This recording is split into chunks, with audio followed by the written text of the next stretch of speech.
નમસ્કાર મિત્રો, જય હિન્દ, જય ભારત.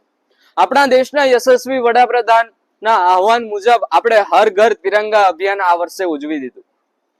ત્યારબાદ આ તિરંગાનું શું?